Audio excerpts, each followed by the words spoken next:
అధిక ధరల్ని అదుపు చేయాలని సిపిఐ మండల కార్యదర్శి కంచెల గురువయ్య కేంద్ర ప్రభుత్వాన్ని డిమాండ్ చేశారు. సిపిఐ దేశవ్యాప్తంగా పిలుపులో భాగంగా ఈ రోజు చింతలపూడి తహసీల్దార్ కార్యాలయం వద్ద సిపిఐ మండల కమిటీ ఆధ్వర్యంలో ధర్నా నిర్వహించడం జరిగిందని తెలియజేశారు. ఈ కార్యక్రమంలో మండల సహాయ కార్యదర్శి తొర్లపాటి బాబు, మండల కమిటీ సభ్యులు దంతా కృష్ణ, ఎం నాగేశ్వరరావు, ఎస్కే మస్తాన్, ఏఐవైఎఫ్ మండల కార్యదర్శి టి రాజు, దంతా తిరుపతయ్య, పెంచలయ్య తదితరులు పాల్గొన్నారు. చౌక డిపోల ద్వారా సరఫరా చేయాలి. 16 రకాల నిత్యావసర వస్తువులను చౌక డిపోల ద్వారా అదుపు చేయాలి. అధిక ధరలను ఇవ్వాలి. కొత్త రేషన్ కార్డులను ఇవ్వాలి.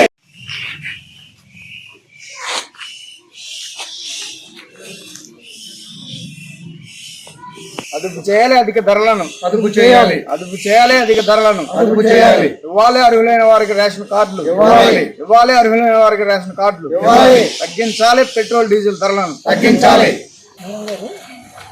దేశవ్యాప్తంగా జరుగుతుండలో భాగంగా ఇవాళ ఏంటంటే నిత్యావసర వస్తువులు చాలా తిరిగిపోయి ఇబ్బందికరంగా ఉంటుంది. ఈ కేంద్ర ప్రభుత్వము మేము వచ్చిన 100 రోజులనే ధర తగ్గిస్తామని చెప్పేసి ఉంది. కానీ ఇంతవరకు దేశవ్యాప్తంగా కేంద్ర ప్రభుత్వాలు పెంచిన ధరలకు అధిక ధరలకు వ్యతిరేకంగా ఈరోజు పార్టీ ఇచ్చిన పిలుపులో భాగంగా ఇవాళ ఎంఆర్ఓ ఆఫీస్ దగ్గర ధర్నా చేయడం జరుగుతుంది. ఇప్పుడు నిత్యావసర వస్తువులు ఈ బీజేపీ ప్రభుత్వం వచ్చిన తర్వాత మనకు ఈ 100 రోజుల్లోని ధరలు తగ్గిస్తామని చెప్పేసి చెప్పడం జరిగింది. కానీ ఇప్పుడు 10 సంవత్సరాలు దాటినా కానీ ఆ ధరలు ఎలా ఉన్నాయంటే గ్యాస్ 400 రూపాయలు ఉన్నది ఇవాళ 950 రూపాయలకి వెళ్ళింది. అలాగే నూనెల ధరలు, అన్ని ధరలు పెరిగి ఉన్నాయి. ఈ ధరలను తగ్గించాలని ఇవాళ పార్టీ పిలిపించిన భాగంగా చేస్తున్నాం. అలాగే ఇవాళ చౌక డిపోల నుంచి ఇస్తున్న ప్రజా పంపిణీ వ్యవస్థలో 18 రకాల నిత్యావసర వస్తువులు ఇవ్వాల్సిన అవసరం ఉంది. కానీ మనకు కేవలం బియ్యం మాత్రమే ఇచ్చి వేస్తుంది.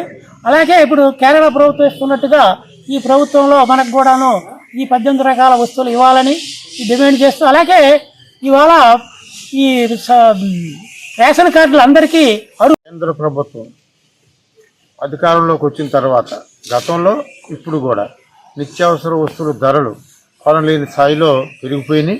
ఆ ధరలను తక్షణం తగ్గించాలి లేదా అదుపు చేయాలి. కనీసం ఉన్న ధరలన్నా అదుపు చేయాలి. ప్రజల యొక్క జీవన విధానానికి అనుకూలమైన ధరలు లేవు, వాటిని అమలు చేయాలి. దేశవ్యాప్తంగా సిపిఐ పిలిపించింది. ఆ పిలుపులో భాగంగా